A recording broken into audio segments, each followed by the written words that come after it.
So तुम्हाला कळलं ना, आपल्याला सरांच्या घरी पूजेसाठी जायचंय. अरे वा, छान. मग आपण सगळे एकत्र जाऊया. हो सर, आपण सगळेच जाऊया, पण शनाया नाही. हो ठीक आहे ठीक आहे. बघा, तिच्या समोर काही बोलू नका. Obviously. So it will be fun ना. बट सर मला सांगा, पूजासाठी जातात तेव्हा गिफ्ट्स आणि फ्लावर्स वगैरे पण घेऊन जायचं असतं का? अरे जेनी, तसं काही कंपल्सरी नाहीये. तुला वाटलं तर तू घेऊन जाऊ शकते. कसली पूजा?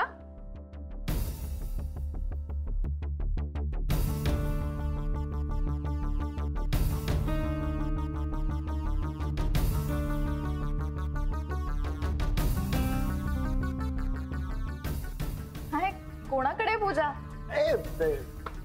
देवळाकडे.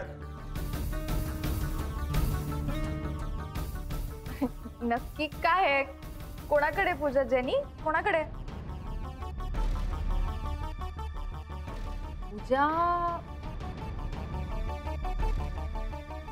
I don't no.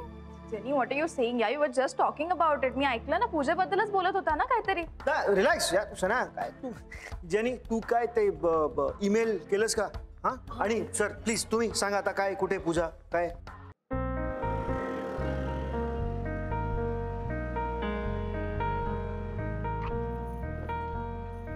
High high. Sir, निघायचं?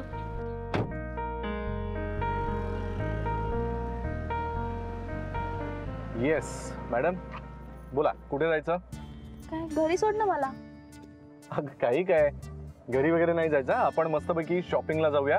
मला तुझ्यासाठी छान अॅनिव्हर्सरीचं गिफ्ट घ्यायचंय, एकदम एक्सपेन्सिव्ह वन. ओके? याला काय झालंय आज? याआधी तर असं स्वतःहून कधीच बोलला नाही. मला का काहीतरी फिशी वाटतंय की मीच उगाच निगेटिव्ह विचार करते. काय ना, एकदम शांत शांत आहेस. हा, काय इज एनिथिंग रॉंग? नाही, काहीच नाही. कुठे काय? नक्की ना? कारण सरप्राईज गिफ्ट म्हटल्यानंतर जनरली तू जेवढी एक्साइटेड असतेस तेवढी आज काही दिसत नाहीयेस. काय झालंय काय?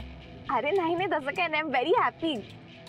ऍक्च्युली सरप्राईज गिफ्ट वगैरे असं काही तो देशील असं माहिती नव्हतं ना, त्यामुळे थोडंसं वेगळं वाटतंय. बाकी काही नाही.